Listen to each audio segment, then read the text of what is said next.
Hello guys, இன்னைக்கு நம்ம பார்க்க போகிறது காட் லெவல் அசேஷன் மான்வாவோட எபிசோட் 36 தான். ஸோ வீடியோக்குள்ளே போகிறதுக்கு முன்னாடி மறக்காம எல்லாருமே ஒரே ஒரு லைக்கை ஒண்டி போட்டுருங்க. ஏன்னா அப்போ தான் இன்னமும் நிறைய பேருக்கு ரெக்கமெண்ட் ஆகும். ஓகே, மேலே லைக்ஸ் வந்தால் கண்டிப்பாக நம்ம 3க்கும் மேலே நிறைய வீடியோஸை பார்க்கலாம். கரெக்டாக வீக்கெண்டோ இல்லை லீவ் டைம் அப்போ முடிஞ்ச அளவுக்கு நான் ஒரு 3 எபிசோட அப்லோட் பண்ணுறேன். அப்படி 2K லைக்ஸ் மேலே வந்துச்சுன்னா நம்ம கண்டிப்பாக ஒரு நாளைக்கு 3 எபிசோடே பார்த்துட்டு போகலாம். ஸோ மறக்காம லைக்கை ஒண்டி தட்டி விட்டுருங்க. சரி வாங்க, நம்ம டைம் மிஸ் பண்ணாமல் எப்பிக்குள்ளே போகலாம். எப்பிக்கோட ஸ்டார்டிங்லயே நம்ம ஷேடோ வேற ஒரு திசையை நோக்கி செம்ம வேகமா போயின்னு இருக்கான். இடத்துல ஸ்டார்டிங்ல பார்த்த அதே ஸ்டாச்சுவும் இருக்கு. அங்க போகும்போது யாரோ ஒருத்தங்களை ரொம்ப புலி பண்ற மாதிரி ஒரு சவுண்ட் கேட்கும். ஒன்று பொண்ணுங்க ஏதோ ஒரு பொண்ணை பயங்கரமா புலி பண்றாங்க. நல்லா பார்க்கும் போது தான் தெரியுது, அட நம்ம ஷாயோ. அங்க ஷாயுவை பயங்கரமா தொலை பண்றாங்க. ஏய், உனக்கு அவ்வளோ தைரியமோ? கில்டுல ஜாயின் பண்ணி இலை முளைக்கல, அதுக்குள்ள எங்க லீடர் கேக்குதோ? எங்க லீடரையே நீ செடியூஸ் பண்ணலான்னு பாக்குறல, இந்தா வச்சுக்கோ, உனக்கு வேணும் இது. நான் அப்படி எதுவும் பண்ணலையே. யாரு கிட்ட நீ பொய் சொல்ற? என்னை பார்த்தா என்ன கண்ணு தெரியாத மாதிரியா இருக்கு? போனா உனக்கு வார்னிங்க தான் கொடுக்குறேன். மரியாதையா அவங்கள விட்டு தள்ளியேறு. இல்லன்னு வச்சுக்கேன், உன்னோட தோலை உரிச்சு அப்படியே உன்னை தொங்க விட்டுருவேன் பாத்துக்கோ. அப்படி இவங்க அடிக்கிற விஷயத்தையும் மேல இருந்து நம்ம ஆளு பாக்குறான். அங்க ஃபேங்கோ அப்படியே பார்த்துக்கு நீ யோசிக்கிறான். இந்த பொண்ணு டெம்ப்ளர் கில்ட ஜாயின் பண்ணதும் இல்லாம அங்க சண்டையை வளைக்க ஆரம்பிச்சிட்டாலும் ஏதோ ஒண்ணு, இவ கேடு கேட்டு போன எனக்கு என்ன? போன வாழ்க்கையிலையும் இவளால ஏகப்பட்ட பிரச்சனை எனக்கு வந்துச்சு. பண்ற ஒரு பிரச்சனைக்கும் நான் தான் முன்னாடி நிக்கிற மாதிரி இருந்துச்சு. அதே விஷயம் தான் இங்கேயும் இருப்பது. அவ கேடு கேட்டு போனா எனக்கு என்ன? அப்படி சொல்லிட்டு அந்த ஸ்டாச்சுக்கு கீழே ஏதோ ஒரு ரூட் மாதிரி இருக்கு. அந்த இடத்துக்கு நம்ம ஆளு போக ஆரம்பிக்கிறான். ஒரு பக்கம் ஷாயு அடிக்கும் போதே அவ கத்தின்னு இருக்கா. இவ செஞ்சு என்ன அடிக்காதீங்க, எனக்கு ரொம்ப வலிக்குது, வலியிலேயே நான் எந்த போயிடுவேன்னு நினைக்கிறேன்.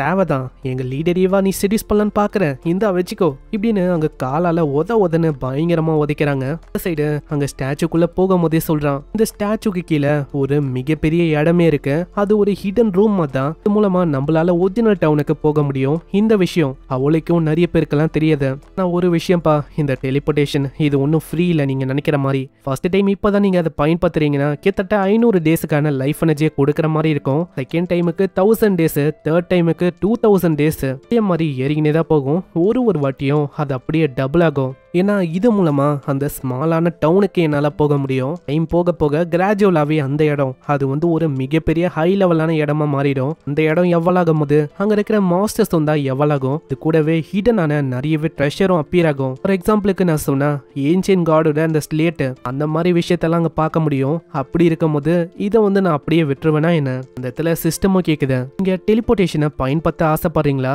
இது மூலமா டார்க் மூன் டவுனுக்கு உங்களால போக முடியும். யோசிச்ச மாதிரி தான் இது அதே டவுன் தான் நினைக்கிறேன். சிஸ்டம்க்கு 500 டேஸ் கொடுக்க அதை அப்படியே கன்சியூம் பண்ணிக்குது. நம்ம ஹீரோ டார்க் மூன் டவுனுக்கு அங்க டெலிபோர்ட் ஆயிரான். அந்த இடத்துல நைட்டா இருந்தாலும் நிறைய பேர் இருக்காங்க. முக்கியமா எல்லாருமே வயசானவங்க. சுத்தமா எதிர்பார்க்கல இந்த இடத்துல வயசான ஆளுங்க இருப்பாங்கன்னு. நம்ம ஹீரோ முன்னாடி போகும்போது அந்த இடத்துல ஒரு 2 பேர் வயசானவங்களை தூக்கிட்டு வராங்க. அவ்வளவுதான் பாட்டிமா, நீங்க சொன்ன மாதிரியே உங்களை லெவல் 3க்கு நாங்க கொண்டு வந்துட்டோம். நீங்க இப்போ ரொம்ப சேஃபா இருக்கீங்க. அப்படியா? ரொம்ப நன்றிப்பா. நான் எப்படியோ சேஃப் ஜோனுக்கு வந்துட்டேனா? ரொம்ப நன்றி. இப்பதான் எனக்கு ரொம்ப நிம்மதியா இருக்கு. ஆமா பாட்டிமா, நாங்க கஷ்டப்பட்டு மாஸ்டர் எல்லாம் கொண்டு உங்களை லெவலப் செய்யலாம் நாங்க ஹெல்ப் பண்ணோம். ஆமா பாட்டிமா, நீங்க அங்க போய் டெவலப் ஆகுறதுக்கு யாரு காரணம்? அதுக்கு நாங்க தான் காரணம். ஏன்னா நம்ம ஒரு பார்ட்டி மாதிரி அங்க போனோம். அதனால பாட்டிமா, நீங்க 72 டேஸுக்கான லைஃப் எனர்ஜி எங்களுக்கு கொடுக்கற மாதிரி இருக்கும். அது என்ன இளவிய நீங்க பேசுறீங்க? அதெல்லாம் முடியாது, மரியாதையா ஓடி போயிடுங்க. ஸ்டார்டிங்ல ஏதோ நல்ல விஷயத்த பண்றோம், அதை பண்றோம், இதை பண்றோம்னு இன்வைட் பண்ணிட்டு, ஆனா இப்போ என்னன்னா காசு வேணும் அது வேணும்னு கேக்குறீங்க. அட பாட்டிமா, நீங்க நினைக்கிற மாதிரி காசை ஒன்றும் நாங்க கேட்கல. உங்களோட லெவல் அது ரொம்ப கம்மியா இருந்துச்சு. உங்களை லெவல் 3க்கு கொண்டு வந்ததே நாங்க தான். அது போக அந்த இடத்துல சும்மா தான் நீங்க இருந்தீங்க. மாஸ்டரை நாங்க கொன்னோம். கொல்லும் போது தான் உங்களுக்கு எக்ஸ்பீரியன்ஸ், லைஃப் எனர்ஜி எல்லாமே உங்களுக்கு கிடைச்சது. அது ஒரு வகையில எங்களுக்கு தான் சொந்தமாகணும். அதுல இருக்க ஒரு பங்கு தான் உங்களுக்கு போச்சு. உங்களால அந்த பங்கை தான் நாங்க கேட்கிறோம். அவ்வளவுதான். முடியவே முடியாது, என்னாலலாம் தரவே முடியாது. ஓடி போயிடுங்க. கேவலமா இல்ல ஒரு வயசான கிழவி கிட்ட போய் கேக்குறீங்க? அசிங்கமா இல்லையா உங்களுக்கெல்லாம்? அட பாட்டிமா, என்ன நீங்க லைஃப் எனர்ஜி தானே கேட்டோம், நீங்க என்னன்னா இப்படி கேட்டு இருக்கீங்க? நீங்க எங்க கூட வரலன்னா யோசிச்சு பாருங்க, லெவல் ரொம்ப கம்மியா இருக்கும். உங்களால ரியாலிட்டிக்கே போக முடியாது. நீங்க அப்படியே மாட்டிப்பீங்க இந்த உலகத்திலேயே. நல்லா யோசிங்க. நாங்க இருக்கிறனால தான் நீங்க ரொம்ப சேஃபாவும் நல்லா லெவலப்பும் ஆனீங்க.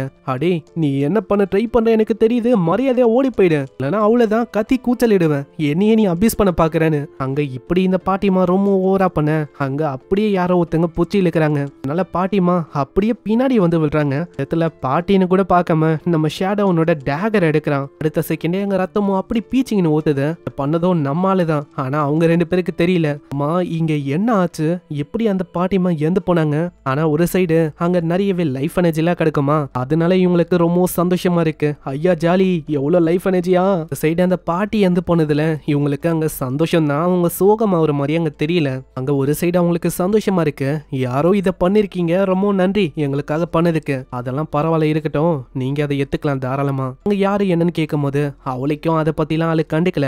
அப்படியே நம்ம ஹீரோ போக ஆரம்பிச்சிடான். அங்க டோட்டலாவே ஒரு 72 டேஸுக்கான லைஃப் எனர்ஜி கரெக்டா அவனுக்கு இருக்கு. போகும்போது ஒரு கில்ட பத்தி அவன் யோசிக்கிறான், ட்ரீம் ஐலண்ட் ரிவர் கில்டுன்னு. இப்பதான் எனக்கு புரியுது அது எப்படி உருவாச்சுன்னு. ஒரு ஆர்ஜினா இருக்குது இந்த டார்க் மூன் டவுன் தான். ஏன்னா இங்க வயசானவங்களுக்கு இவங்க ஸ்டார்டிங்ல உதவுவாங்க, அதுக்கப்புறம் இங்க எண்ணிக்கை ரொம்ப அதிகமா இருக்குன்னு சொல்லி அவங்க அந்த கில்டாவும் மாத்திட்டாங்க. ட்ரீம் ஐலண்ட் கில்ட பத்தி அவளைக்கும் டீட்டெயிலா எதுவும் சொல்ல, நம்மளும் போக போகவே பார்க்கலாம். இன்னொரு பக்கம் ஒரு மாஸ்டர் பயங்கரமா ஒரு 2 பேரை தாக்கின்னு இருக்கு. அப்புறம் தான் நம்மளுக்கு தெரியுது அங்க தாக்கின்னு இருக்கிறது வேற யாரும் இல்ல, ஷாயி கூட இந்த அந்த ஃப்ரெண்டுக்காரியும் அம்மாவும் தான். அங்க ஷாயோட ஃப்ரெண்டு அவங்க ஏதோ ஒரு ஸ்கில் அங்க பயன்படுத்துறாங்க.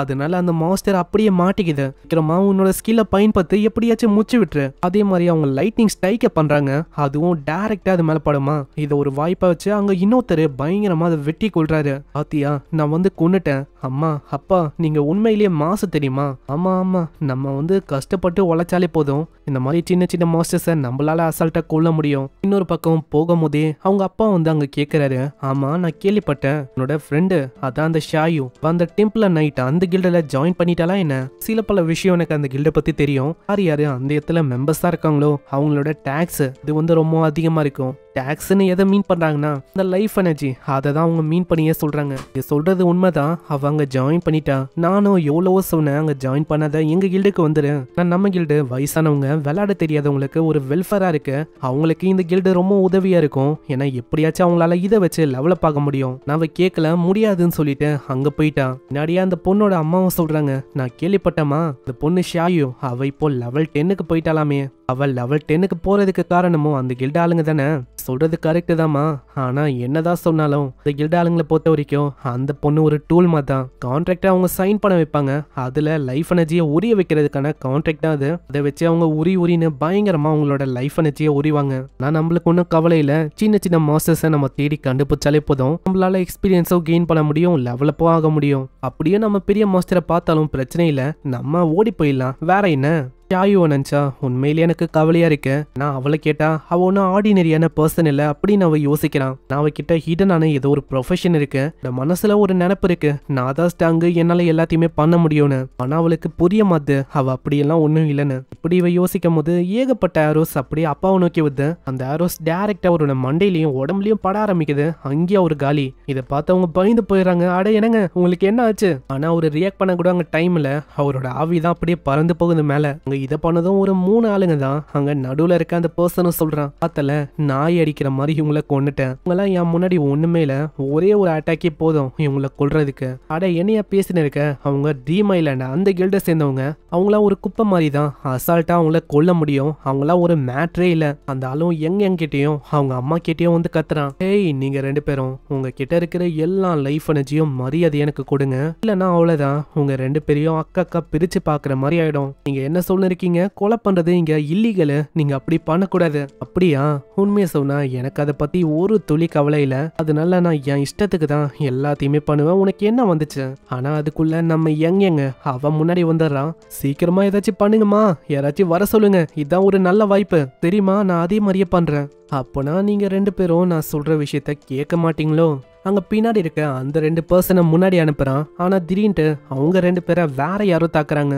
ஆமா இங்க என்னதான் ஆச்சு, இந்த பையனுக்கும் அதே டவுட் தான், ஆளு என்ன ஆச்சுன்னு முழிப்பானா, திடீர்னு ஆளோட மண்டை அது அப்படியே துண்டா பறக்குது. அப்புறம் தான் நம்மளுக்கு தெரியுது அதை பண்ணது வேற யாரும் இல்ல, ஷேடோ தானே. அந்த பையனோட முகத்தையே ஆளு பாக்குறான், அந்த பையன் சாகும் போதும் ஷேடோ இப்படின்னு இவன் திக்கி அங்க சொல்றான். இங்கே இந்த எபிசோட முடியுது.